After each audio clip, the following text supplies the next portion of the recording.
Good morning সবাইকে। তো নতুন বছরের শুভেচ্ছা জানিয়ে এই ভ্লগটা আমি শুরু করছি। তো এখানে সকাল সকাল আমি উঠে পড়েছিলাম, যেহেতু নতুন বছর। তো তারপরে ব্রাশ করে ফ্রেশ হয়ে একেবারে রেডি। তো কারণ আজকে আমি সকাল সকাল রান্না করব মাটন। এই চলে এলাম এখানে মায়ের জন্য জল গরম করতে। এখানে আমি মায়ের জন্য জল গরম করছিলাম, মা কফি খাবে বললো সেই কারণে। তো তারপরে জলটা গরম করা হয়ে গেলে তারপর শুরু করে দিলাম রান্না। প্রথমত আমার তো সকালবেলা ঘুম থেকে একদম উঠতে ইচ্ছা করে না, তবুও যেহেতু রান্না করব সেই কারণে যাতে পরে প্রবলেম না হয়, যেহেতু আমাদের এখানে প্রচণ্ড গরম, সবার রান্নাঘরেই মোটামুটি এরকমই গরম হয়। তো সেই জন্য আমি ভাবলাম যে সকাল সকাল রান্নাটা করে নিলে ওই গরমটাকে অন্তত অ্যাভয়েড করা যাবে। তো এখানে আমি কড়াইতে তেল দিয়ে নিচ্ছিলাম আলুগুলো ভেজে নেওয়ার জন্য, কারণ আমি আগের দিনকে মাটনটা পুরো ম্যারিনেট করে রেখে দিয়েছিলাম, যাতে রান্না করার সময় আমার তাড়াতাড়ি কাজ হয়ে যায়। তো এখানে আমি ভয়ে ভয়ে আলুগুলো ছাড়ছিলাম, প্রচণ্ড আলুগুলো ছিটকাচ্ছিল, যেহেতু আলুর মধ্যে একটু জল জল ছিল। না, অ্যাকচুয়ালি আমি রান্না করতে একদমই ভয় পাই না, কিন্তু তবুও এরকম ছিটকালে না চোখে মুখে এসে তেলটা পড়ে। তো এখানে আমার আলুগুলো প্রায় ভাজা কমপ্লিট হয়ে গেছে। তারপরে এখানে আমি প্রেসার কুকার বসিয়ে দিয়েছিলাম। অ্যাকচুয়ালি আমাদের গ্যাসটা এতটাই উঁচু যে দেখতে পারি না, প্রবলেম হয় এই কারণে। তো তারপরে আমি গ্যাস ওয়েট করছিলাম কতক্ষণে প্রেসার কুকারটা গরম হয়। গরম হওয়ার পর এখানে আমি সর্ষের তেল দিয়ে দিয়েছিলাম। আমি একটু অল্প তেলেই আজকে রান্না করবো, কারণ মাটনের মধ্যে অনেকটা চর্বি এনেছিলাম। তো এই চর্বি থেকেই মোটামুটি তেল পুরো ছেড়ে দেবে, আর মাটনের নিজস্ব তো তেল থাকেই বেশি, ওই জন্য তেল দিইনি। তো তেলটা দেওয়া হয়ে গেলে আমি এখানে দিয়ে দিলাম পেঁয়াজগুলো। পেঁয়াজগুলোকে আমি বেরেস্তা করিনি, নর্মাল পেঁয়াজটাকে ভেজে নিয়েছিলাম কিছুক্ষণের জন্য।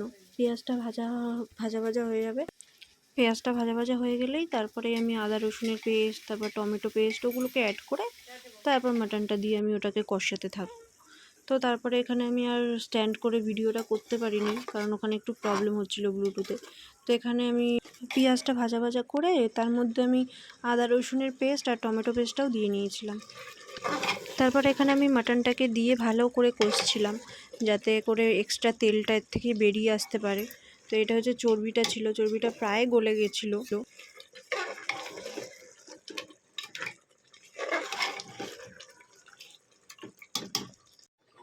তারপরে চলে এসছে এই কাজটা, এক হাতে ক্যামেরা ধরে এক হাতে প্রেসার কুকারের ঢাকনা আটকানো যে কি কতটা কষ্টের, এটা সেদিনকে বুঝলাম বাবা। অতি কষ্টে তারপরে প্রেসারের ঢাকনাটা আমি আটকাতে পারলাম।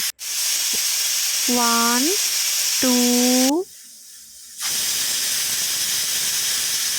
3 and 4। ব্যাস 4টে সিটি পড়ে গেল, তারপরে মোটামুটি মাংসটা সেদ্ধ হয়ে গিয়েছিল। তারপরে এরকম আলুটা আমি দিয়ে দিয়েছিলাম, আলুটা দিয়ে আরও 3খানা সিটি মেরেছিলাম, কারণ এটা চন্দ্রমুখী আলু, তো চন্দ্রমুখী আলু বেশি না সিটি মারলেও চলে। তারপরে মাটনের মধ্যে গরম জলটা দিয়ে দিয়েছিলাম। তো তারপরে একটু বেরিয়েছিলাম, তো ফিরে এসে দেখি মা এই মাছটা করেছে, সাইটিন মাছের ঝোল। তো দুপুরবেলা আমাদের পোষ্যদের জন্য দই ভাত দিয়েছিলাম, কারণ এত গরম দই ভাতে ওদের একটু পেটটাও ঠান্ডা হবে, মনটাও, মানে ওরা খায় এই জিনিসটা, ভালোই খায়। আর তারপরে যে আমার পাশেই বসে দাঁড়িয়ে রয়েছে মাখতে মাখতে আমার বিড়ালটা, তো ওদের জন্য আমি একটু হুইস্কাস দিয়ে ভাত মেখে দিয়েছিলাম। এখানে সবাই তৃপ্তি করে খাচ্ছিল। আর এই যে দেখো আমার কুলো আর লেলো, এরা দুজনে হাঁ করে বসে আছে, কখন আমি ওদের খেতে দেবো। ব্যাস ও শুরু হয়ে গেল লাফালাফি। উফ, কি দারুণ সাইকেল চালাতে পারে। ওদের দিয়ে এসে আমি স্নান করে খেতে বসলাম। দেখি কত কিছু, আগের দিনের টক ডাল ছিল, মা আবার আলু ভাতে মেখেছে, এঁচোড়ের ডালনা, সব কিছু ছিল। এঁচোড়টা আমি করেছি যদিও। দারুণ একটা স্বর্গীয় অনুভূতি এইসব খাবার। তারপর এই যে এইটা হচ্ছে সাইটিন মাছের ঝোলটা। খাওয়া দাওয়ার পর লাস্টে হচ্ছে মাটন। আহা হা, একটা স্বর্গীয় অনুভূতি। মাটন আর সরু সরু চালের ভাত, আহা, তার সাথে একটু হালকা গন্ধরাজ লেবু, ওফ, খাবারটাই জমে যায়। আমি যেহেতু একটা পায়া এনেছিলাম, তো ওইটাই আমি নিয়েছিলাম, তার সাথে এই যে মাটনের মেটেটা একটাই দিয়েছিল, সেজন্য মা আর আমি হাফ হাফ করে ভাগ করে নিয়েছিলাম। তার সাথে একটুখানি ঝোল নিয়ে নিয়েছিলাম। আর এই যে নলটা, ওফ, নলটায় মুখে দিলে একটা আলাদাই অনুভূতি লাগে। নলের ভেতরে যে শ্বাসটা থাকে তার সাথে এই যে গন্ধরাজ লেবুর এই তো বাস মেখে নিলাম, আর আমার তারপরে খাওয়া স্টার্ট হয়ে গেল। খেতে খেতে টিভি দেখতে অ্যাকচুয়ালি আমার সব সময়ই ভালো লাগে। আমি টিভি না দেখে আমি খেতে পারি না। তো আমি মাকে বলছিলাম যে এই ফার্স্ট টাইম আমার এত স্যাটিসফাইড হয়েছি রান্নাটা করে, কারণ আগে আগে যখনই আমি রান্নাবান্না করতাম হয় মাটন বেশি গলে যেত, না হলে আলু বেশি গলে যেত, কিন্তু এই ফার্স্ট টাইম আমি একদম স্যাটিসফাইডভাবে আমি রান্নাটা করতে পেরেছি, যা একদম প্রপার।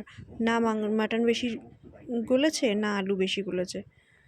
রাজ্যবাসীর কাছে আমার প্রতিশ্রুতি, জীবিত অথবা মৃত, আটাকেষ্টকে আমি আপনাদের সামনে হাজির করব। এটাই হবে আমার মুখ্যমন্ত্রী নিয়ে গিয়ে গুলশা বার করতে হবে।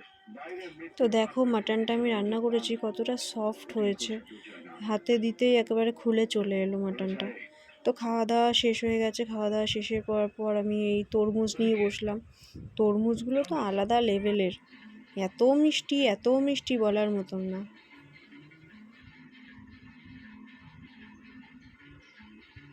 তারপরে বিকেলে ঘুমিয়ে উঠে তারপরে মায়ের জন্য একটা আইসক্রিম নিয়ে চলে আসলাম।